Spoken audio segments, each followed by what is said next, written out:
Here we go. Okay, what we're going to talk about is real estate, rental real estate. Now, this is not in the standards. This is not in anything that you're going to see.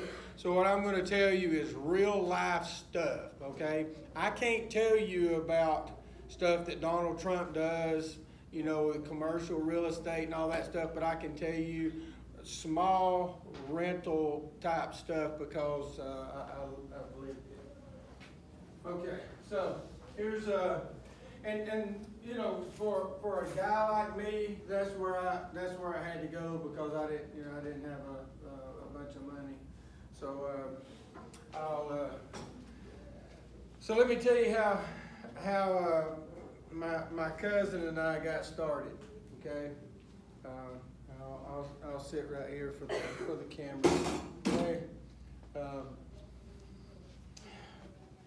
My cousin and I were both salesmen many years ago, back when we were in our maybe mid-20s, and his boss was not very nice to him, and my boss was not very nice to me, and so he just lived, I don't know, a few hundred yards from me, and we were talking one day, and we were talking about how our jobs and our bosses sucked, and you know, we want to do something else. So we went to Atlanta. I told you earlier, we went to Atlanta, looked at day trading, and then he came over to my house one day and he said, "Hey, I think we ought to do some real estate."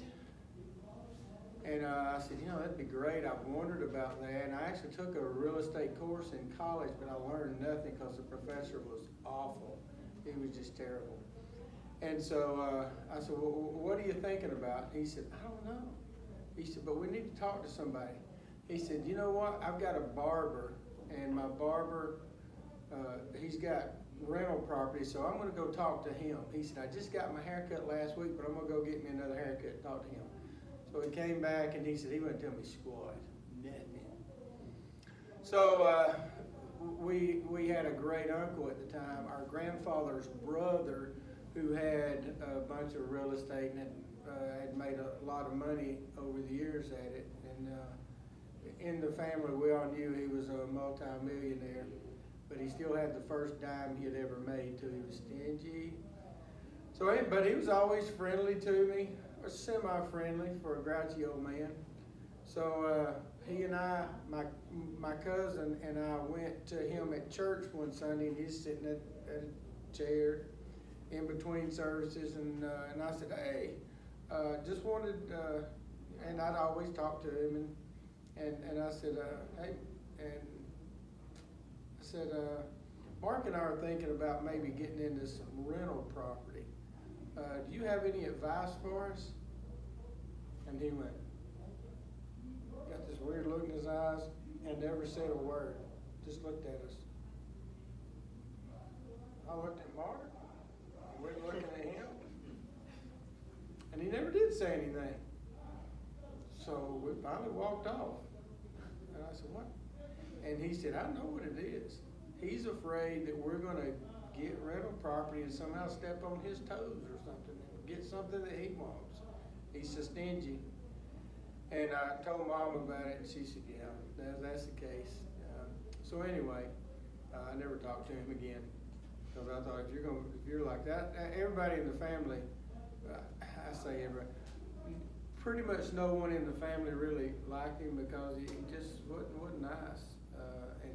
And so anyway, so Mark came over to the house one day shortly after that, and he said, "Hey, I couldn't sleep last night." He had insomnia, and I saw an advertisement for Carlton Sheets.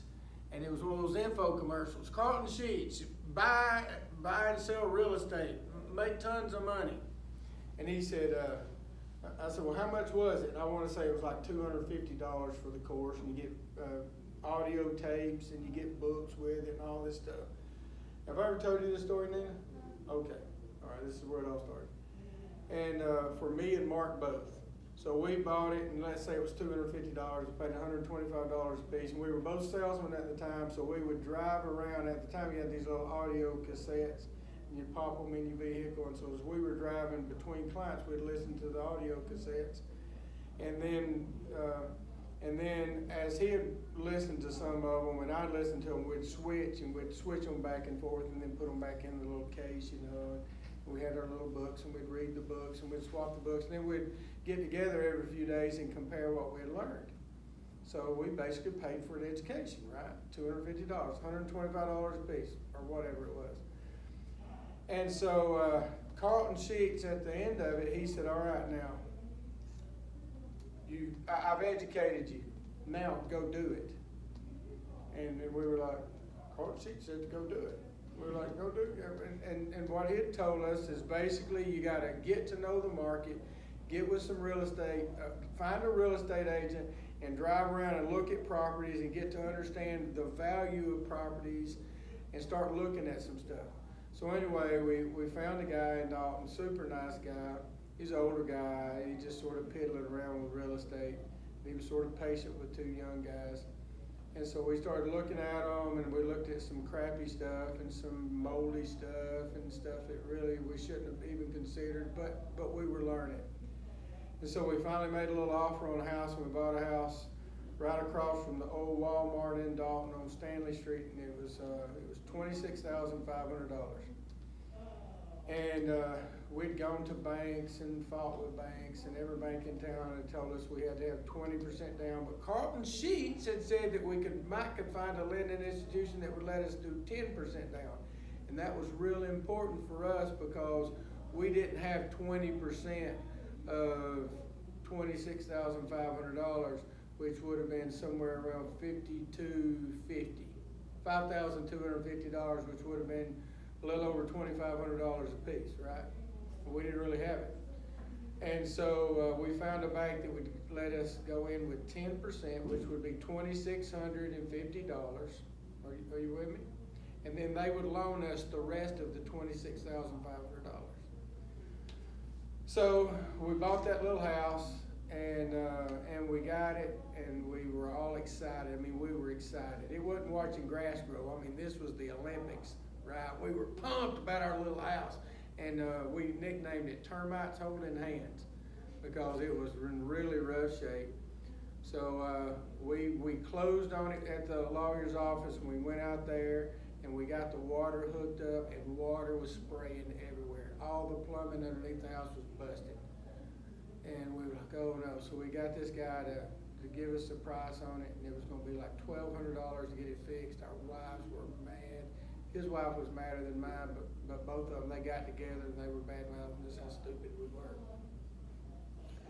And so, but we finally got it fixed, and then, boy, we were militant about who we were going to rent it to, and we got some people in there.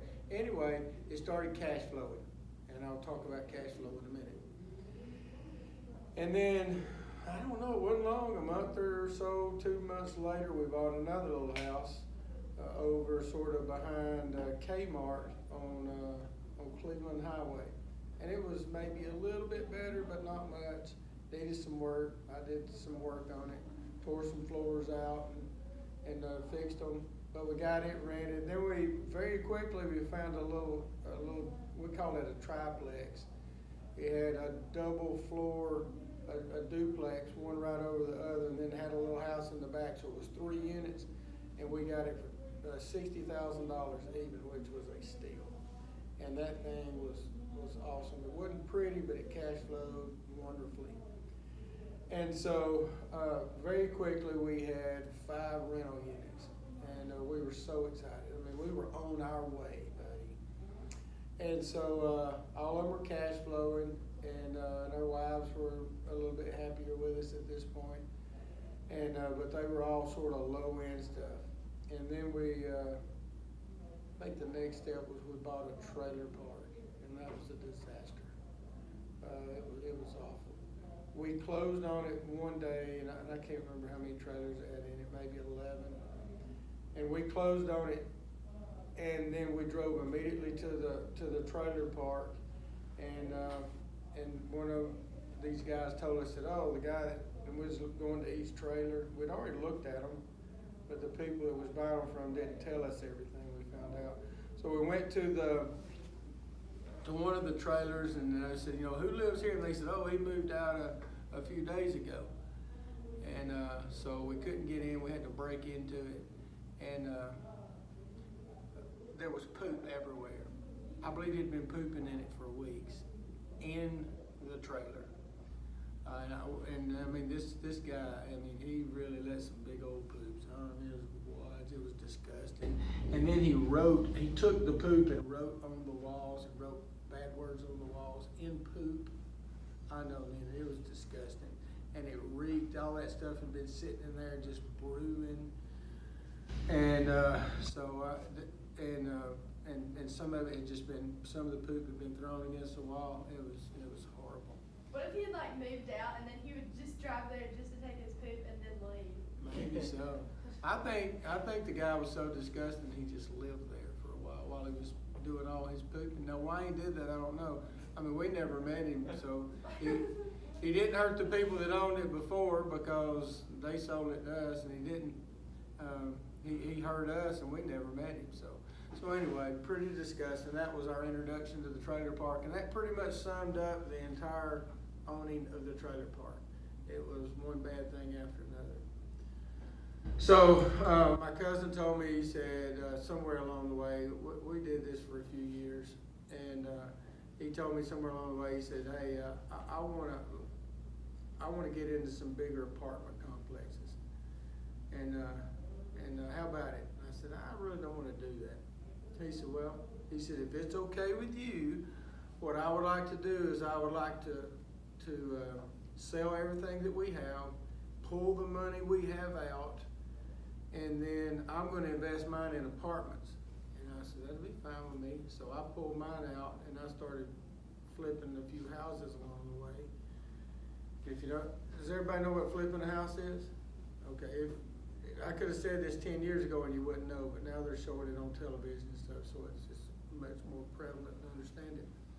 But anyway, I started flipping a few houses along the way, and he found another partner that wanted to buy big apartment complexes, and they got to over 300 units at one time. They just went crazy with it. And so we'll talk about a little bit of those numbers. But now my cousin is, at least on paper, has to be worth millions. It just has to be. And does he still have those? He sold most of them to pull out his equity, and we'll talk about what equity is, and then pay off others. So I think now he's maybe down to 60 units, which is still a lot of stuff. When you talk about each unit's probably worth $50,000, give or take. That makes it worth $3 million worth of property. And I think they're pretty close to being debt-free on that. And then plus they have a gym in Dalton called Peak Fitness. It's sort of like Firehouse, only I think it's a lot nicer. And so anyway, he's doing good. And all of this from a Carlton Sheets course that he paid, his half was $125, right? So pretty good. And I've flipped houses over the years. And I hadn't done it in years, but I'm about to get back into it. When I started my doctorate, got busy with kids, I sort of got out of all of that. But I'm about to start back. That's the plan right now. So you just need to know. I'm gonna have to start lifting you back in windows again. I don't believe I can lift her anymore. She weighs about 280 pounds. All right. So let me show you some numbers on this. And I'm this is gonna be real simple, and there's other numbers you can throw in there, but I'm gonna give you the big numbers. Because what we're looking at, and this is what I always looked at, was positive cash flow. And then I rethought it here recently, and so, and I'll show you what I've rethought about also. So it's real simple. This is dummy math right here. So, and I'm going to make up some numbers. The numbers may not be accurate, but you will get the idea, okay? So, and let's just say we buy a house for $80,000. I used to deal in $20,000, $30,000, $40,000 houses, but now we got to go $80,000 because the market's inflated. numbers are still sort of the same. And so let's say that we get I'm not gonna go too much into the loan part, so I'll just go real simple. I'll act like it's a conventional mortgage, even though it's not. We'd probably do a 5-year balloon or something like that. But we're gonna act like it's a conventional mortgage. Let's say that we get a 15-year loan, and let's say that we gotta put 20% down on this, and 20% of this is how much? That's right, $16,000. Good job. 2 times 8 is 16, and so that leaves us $64,000 left over, correct? And so we had to get a loan for $64,000, and let's say that loan, let's act like it's a conventional mortgage, even though it's not. And I'll tell you a little bit about that and where you might could get that money. Let's act like the payment on this is going to be $600 a month, okay, for whatever. On this house, we might tinker around with it, fix it up a little bit, nothing expensive. So let's say we spend another $5,000 on it, getting it real cutesy, but we do a lot of work ourselves. And so let's say total we got $85,000 in this thing. We're sunk into it for 16 plus 5, so we're into it for $21,000. And then our payment's $600 a month, and then usually your taxes are going to be about 1% of the value of the property. So let's say, again, just to keep it simple, let's say that it's $800 per year. So we'll put that right here, and we'll say per year. And then let's say that our insurance is about 1%, again, another $800 per year. And then you're going to have some expenses along the way. You have, because when you're renting it, when they have problems, who do they call? Me, the owner, they call them landlord, right? They call the landlord. And then I'm going to have to go out. So let's say we have some expenses along the way. But let's act like we don't have a whole lot, just so we keep things simple, okay? So this is going to be about $1,600 a year. We'll divide that by 12, and let's say that's, we'll round it to $200 a month, okay? So we got our bank payment of $600. We've got our insurance and taxes are going to be another $200. Let's just throw in there and say that we've got another $200 a month in expenses. Just, okay?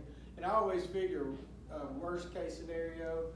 I don't know that that's worst case scenario. We'd have to look at a house and see, right? But let's say another $200 in expenses. So we're up to, what do we spend on this house in a month? $1,000, right? Can you see those numbers there? Yeah, you can. All right, so we got $1,000 a month in expenses. And let's just say that we can get, and I have no idea, we'd have to see the house, but let's just say that we can get $1,100 a month in rent, okay? So $1,100 a month in rent. We got $1,000 in expenses per month. What do we got left over? $100. This is called positive cash flow. That's what I've always called it. And that's what anybody else I know. Positive cash flow. $100 per month. So what do I do with that money? Put it back into. I don't put it in my pocket. In fact, what my cousin and I did, we never spent a dime. Not a dime. That was the agreement from the very start. Over the course of however many years we were partners together, we never spent a dime of our positive cash flow. And everyone on positive cash flow. And we let our bank account build up and build up and build up. And it got pretty doggone big. By the time we split up, we had, I don't know, a few tens of thousands of dollars in there, whatever it was.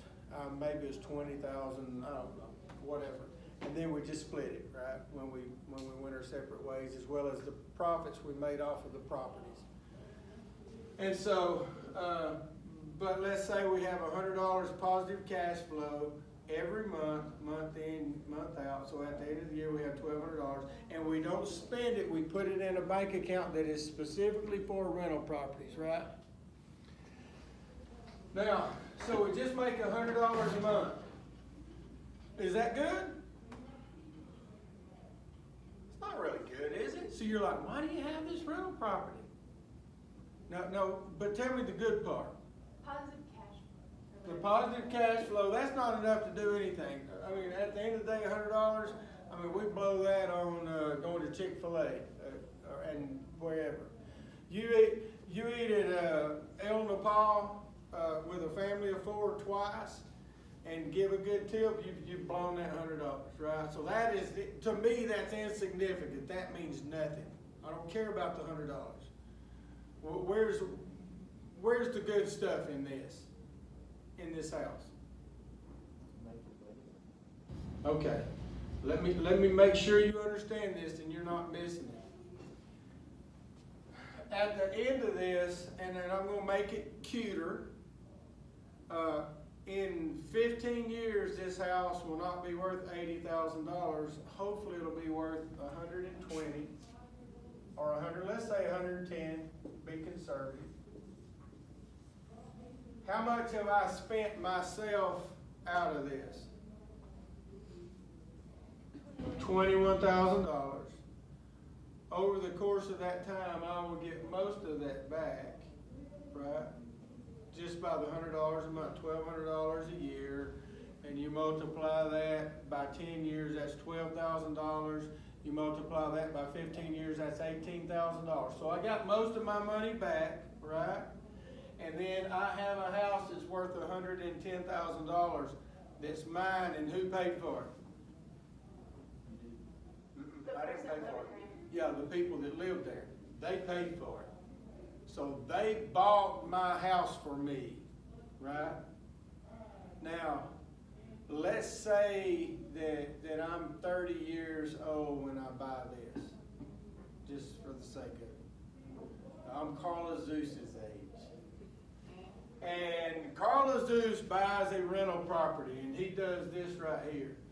Then by the time he's 45 years old, how much positive cash flow is he getting at this point? 1,100 minus this and this, but he's not making this anymore, is he? Right, so he's probably making $700 a month positive cash flow, maybe a little bit more, give or take, however that works. And then let's say that he buys one a year, and he does that in 15 years. Over the course of time, he's going to have these paid off. And so basically what you're looking at is, and that's what my cousin did. He stuck in that, and he went through some rough years when he had those rental properties, and now he's got them all pretty much paid for, and he's still a reasonably young guy. He's 53-ish. Yeah, he's 53. And he's really sort of been retired for years, because he goes in and he works maybe 2 hours in the morning. And when I say works, he goes into the box where they drop the rent, and he checks the money that's in there, and he deposits it into the bank, and then he goes back home, and he deer hunts and turkey hunts and pig hunts, and he hunts. That's what he does. And there's been a lot of stress over the years. He's had some bad stuff happen during the rough times in the economy. But what I'm saying is, what's his job now? He manages his property. He's got people that do all the maintenance. He's got a full-time maintenance guy. And then he has somebody else that he pays to manage it. And then he just pretty much sort of checks up on them. And I don't even know if he actually makes the deposits maybe his manager does that. All right. And I just put a bunch of random numbers up here, but does this make sense? Is there anything difficult about this? No, this is like super duper simple. In fact, years when Mark and I were first trying to get into this, we met a landlord one time, and we found out he was completely and utterly illiterate. He couldn't read cat. And we talked about it. We said, doggone, how's he? And he seemed like he had done really well with it. We're like, how's he done well if he can't even read? It's not tough stuff, right?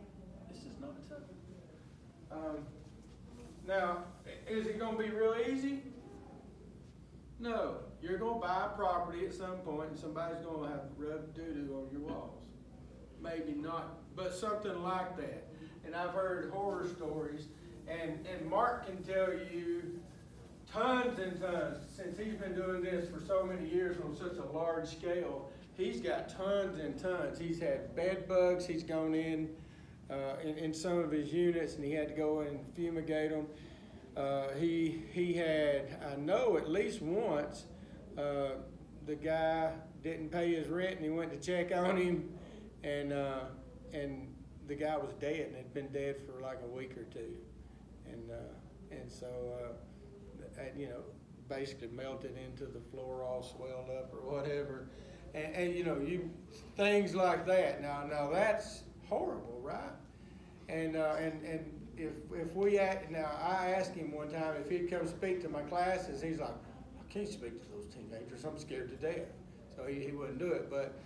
But he can tell you all kinds of crazy stories. And so, is it easy? No. No.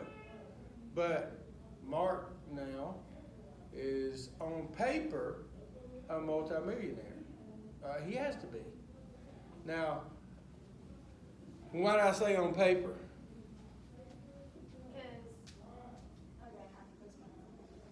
Y'all know why I say on paper? He doesn't have millions of dollars sitting in a bank account somewhere.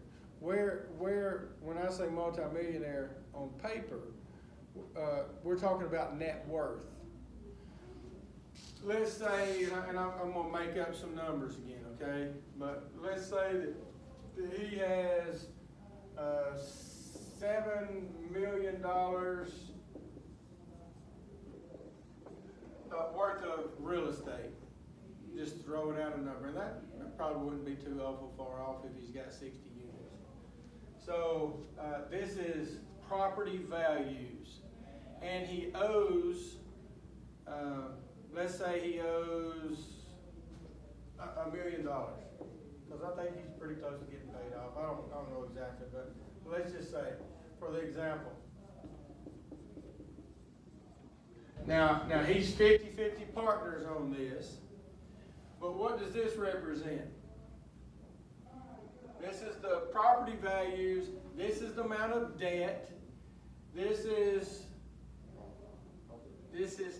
on this we're going to call it equity. I think that would be the proper term, but this is how much money he could pull out if he sold them at his properties, sold the rental units and the gym and everything. He sold them for $7 million, right? And then he paid off his debt of $1 million. He'd have $6 million left over, and then it's divided by 2 because he's got a 50-50 partner.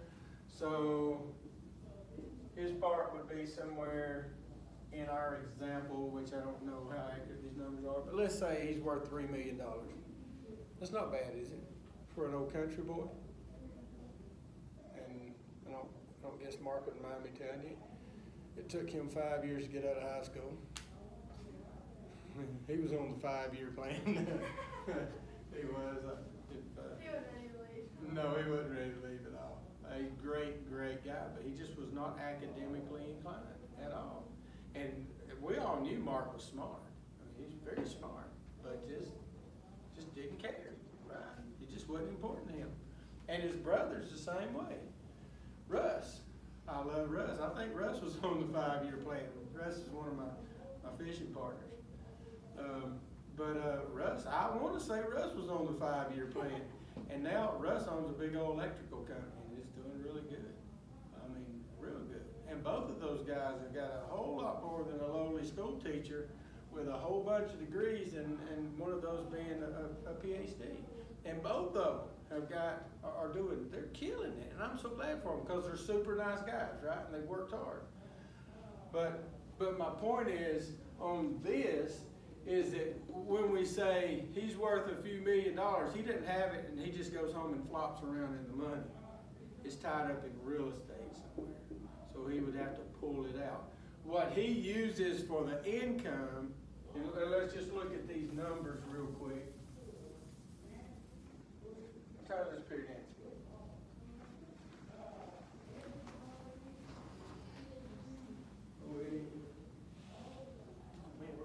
We're about done.